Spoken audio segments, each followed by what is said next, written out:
Someone just said something that makes your blood boil. All eyes are on you, waiting for your reaction. Sharp words are ready to spill from your mouth. But this is the moment to remember a timeless lesson from the ancient masters. The wise don't win by shouting. They win with composure, with the weapon of reason, and with responses that silence an opponent without ever raising their voice. This isn't about backing down or being weak. It's about holding the truest form of strength, the power to control your own reaction. I'm not here to teach you how to argue or cut someone down. I'll show you how to end conflict with elegance, protect your dignity, and sometimes even turn an enemy into an ally. Marcus Aurelius once said, "The best answer to anger is intentional silence." Today, I'll share 5 clever responses the Stoics have used for over 2,000 years. The third one is especially powerful because it transforms an attack into a self-exposure, making the aggressor realize they've revealed more about themselves than about you. Stick around, hit that subscribe button, and let's get wiser together. Response 1. I see your point. Help me understand your reasoning. The most powerful weapon against aggression isn't a sharp sword or cutting words. It's genuine curiosity. When someone attacks your ideas or character, instead of rushing into defense or counterattack, you respond with sincere interest in their perspective. This completely disarms them because they've prepared mentally for a battle, not a conversation.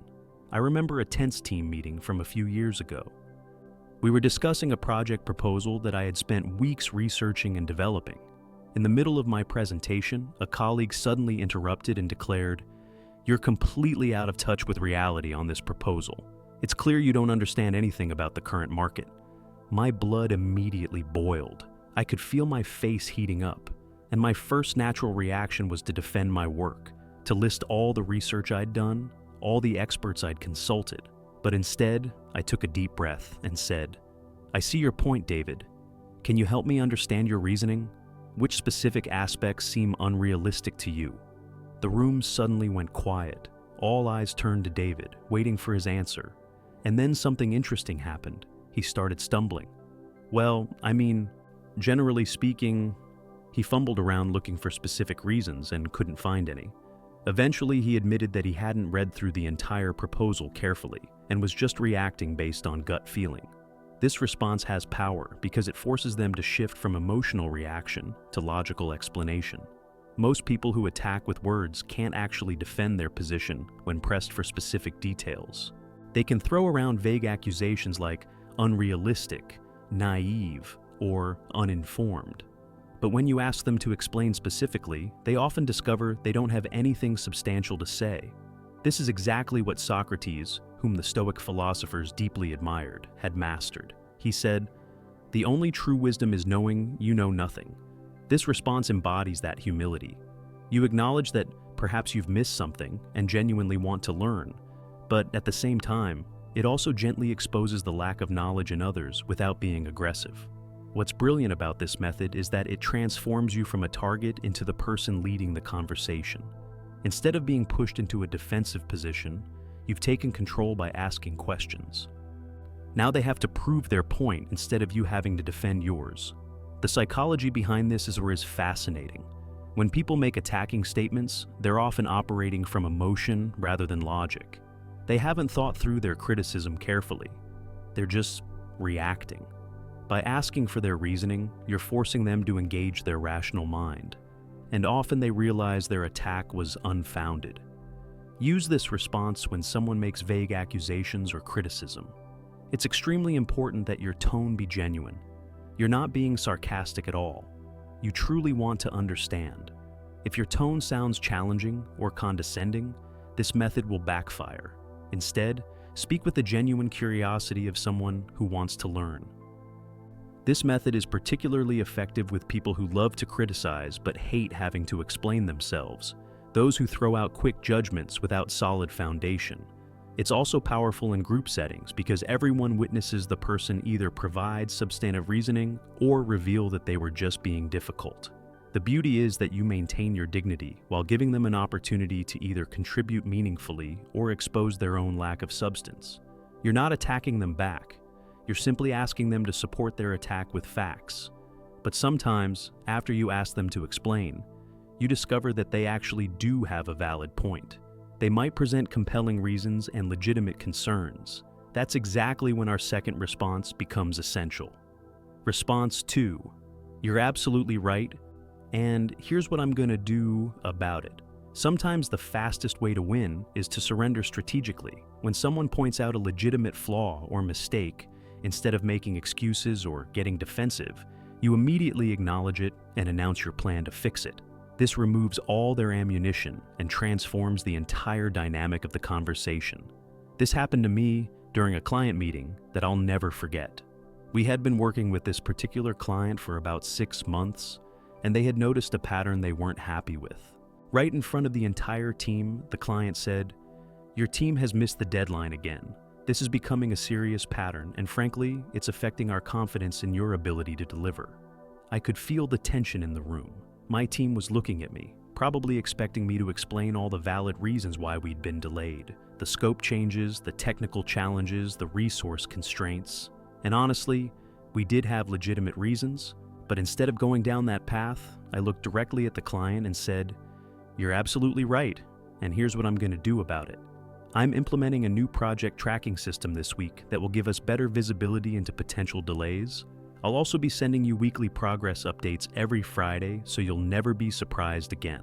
And for this current project, I'm personally taking ownership to ensure we deliver by the revised deadline we'll set today." The change in the room was immediate. The client's defensive posture relaxed. Instead of continuing to attack our reliability, they started asking constructive questions about the new system. We spent the rest of the meeting collaborating on solutions rather than defending past mistakes. This response works because people who criticize want to see one of two things. Either they want you to squirm and make excuses, which proves they were right to doubt you, or they want to see you take the problem seriously and fix it. When you choose the second option immediately, you turn criticism into cooperation. The psychological power here is profound. Most people expect defensiveness when they point out problems. They are prepared for a fight, for explanations, for blame shifting. When instead you own the issue completely and present immediate action steps, you demonstrate the kind of leadership and maturity that actually builds respect rather than destroys it. Epictetus taught us, don't explain your philosophy, embody it. Taking immediate responsibility embodies wisdom and strength better than any defense ever could. It shows that you're more interested in solving problems than in protecting your ego. But here's the crucial caveat. Only use this response when the criticism is actually valid. If someone is making unfair accusations or attacking you for things beyond your control, this response would be inappropriate. The power comes specifically from your willingness to accept reality and act on it immediately when you genuinely are at fault. What makes this so disarming is that it removes the critic's entire reason for being upset. They brought up the problem because they wanted it fixed. When you immediately commit to fixing it, they get exactly what they wanted. There's nothing left to fight about. This response turns critics into collaborators almost instantly. Instead of being adversaries arguing about whether a problem exists, you become partners working together to solve it.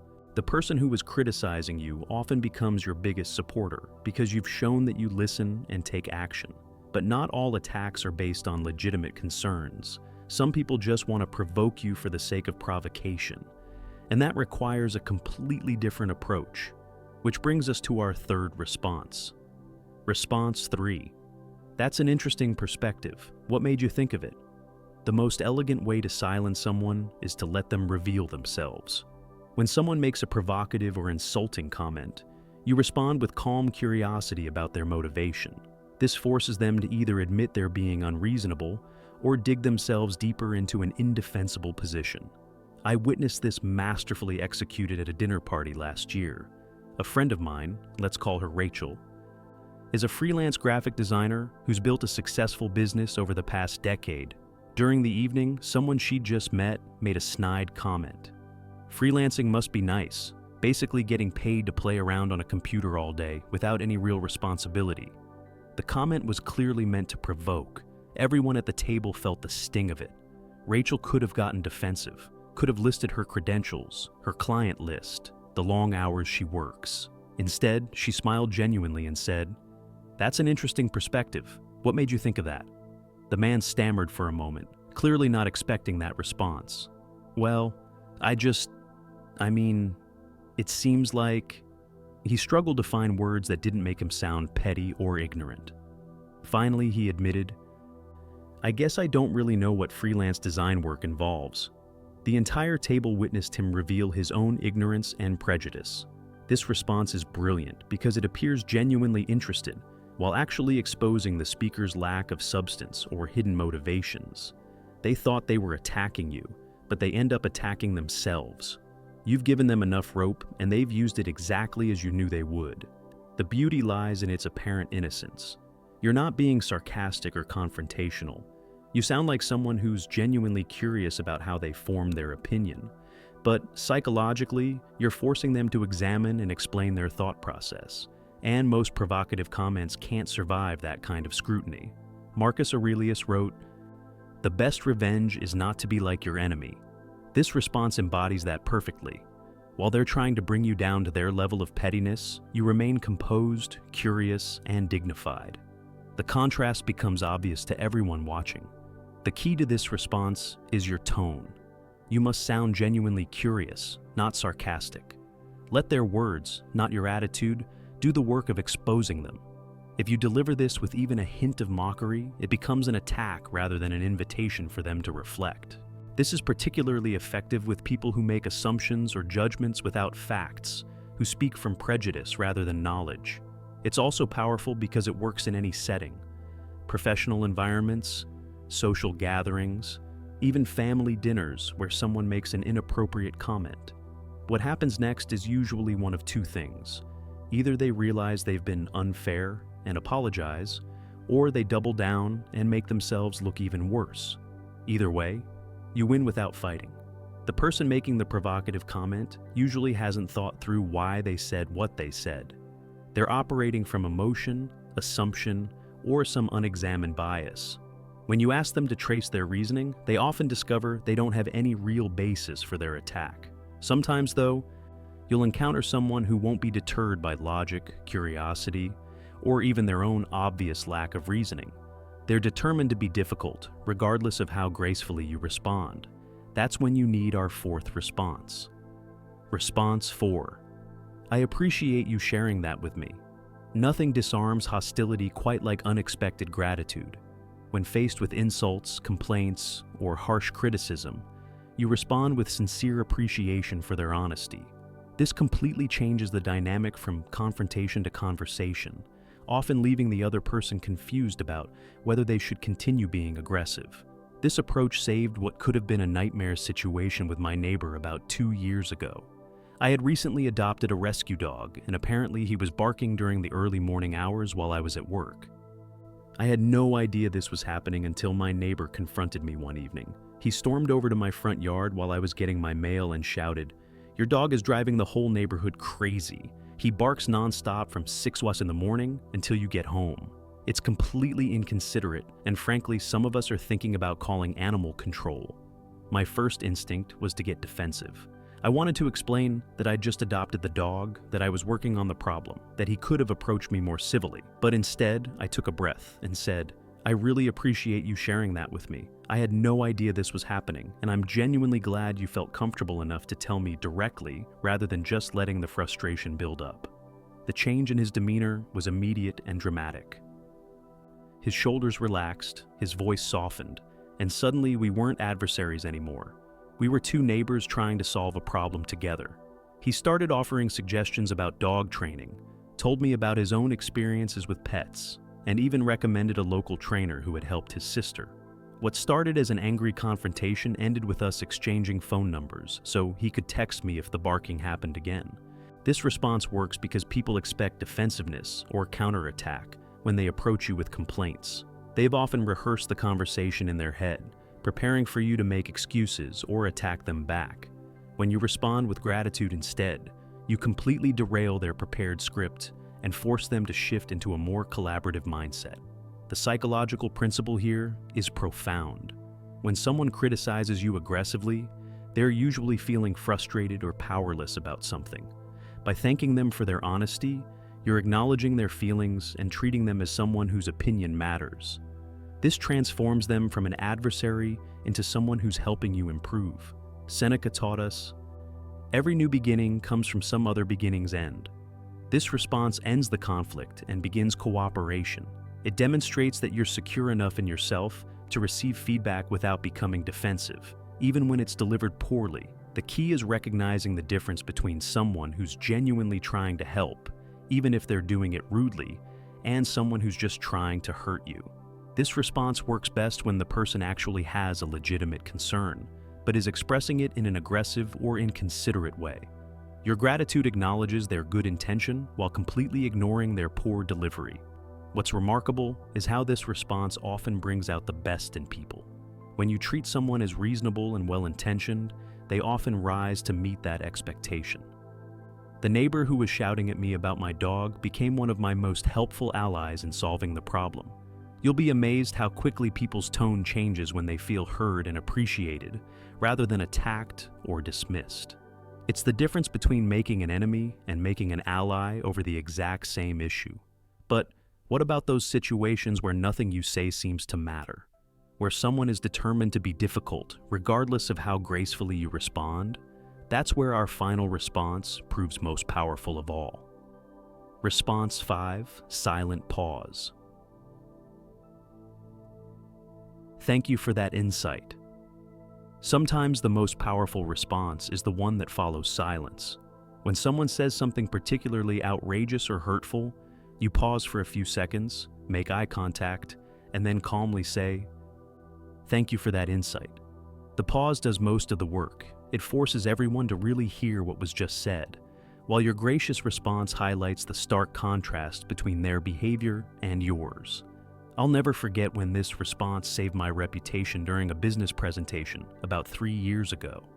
I was pitching a new marketing strategy to a room full of potential partners, including several competitors. The presentation was going well until one of my competitors, clearly feeling threatened, decided to try to undermine me publicly. Right in the middle of my explanation about market research, he interrupted and said, "I'm not sure we can trust marketing advice from someone with such obviously limited experience in this field. Maybe we should hear from someone who actually knows what they're talking about." The room went dead silent. Everyone could feel the inappropriate aggression of his comment. I felt the familiar surge of anger and the urge to defend my credentials, to list my achievements, to point out his own failures. Instead, I stopped talking, looked directly at him for what felt like an eternity, but was probably only 3 seconds, and then said calmly, "Thank you for that insight." The silence that followed was deafening. His attack hung in the air like a bad smell that everyone could suddenly detect. People started shifting uncomfortably in their seats. A few actually looked embarrassed for him. I didn't need to defend myself. His own words, highlighted by my response in that strategic pause, showed everyone exactly what kind of person he was. The rest of the presentation went smoothly, and afterwards several people approached me privately to apologize for his behavior and to express how impressed they were with how I handled it. The contract we were competing for, we got it, partly because the committee felt he had shown poor judgment and unprofessional behavior. The pause is absolutely crucial to this technique. It creates space for their words to hang in the air, where everyone can examine them.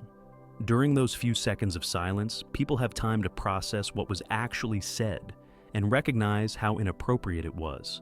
Without the pause, your response might seem automatic or sarcastic.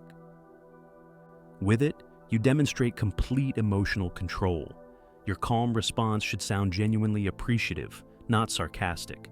The goal isn't to mock them, but to show such grace under pressure that their attack becomes obviously petty by comparison. You're taking the high road so visibly that everyone can see the difference between your character and theirs. Epictetus said, "It's not what happens to you, but how you react to it that matters." This response demonstrates complete mastery over your emotional reactions, while they're letting their worst impulses control them. You're showing the kind of self-discipline that true strength requires. This response is particularly powerful in group settings, where others can witness the contrast between your composure and their aggression. It works because it makes their behavior the focus rather than the content of their attack. People stop thinking about whether their criticism was valid and start thinking about why they chose to express it so inappropriately. The person who attacked you is often left feeling foolish because they realize everyone saw their true character. They prepared for you to get angry, to fight back, to justify their aggression. Instead, you responded with such dignity that you made them look small without saying a single negative word about them. What makes this response so effective is that it embodies the core Stoic principle. You cannot control others' behavior, but you can control your response to it. By choosing grace over retaliation, patience over reactivity, you demonstrate the kind of strength that actually commands respect. These 5 responses work because they all share a common thread. They keep you in control of yourself while letting others reveal who they truly are. That's the real power of Stoic wisdom. Not in winning arguments, but in maintaining your dignity regardless of how others choose to behave. These 5 responses share a common thread. They keep you in control of yourself while allowing others to reveal their true character. That's the real power of Stoic wisdom. Not in winning arguments, but in maintaining your dignity regardless of how others choose to behave. Remember, the goal isn't to defeat people in conversation.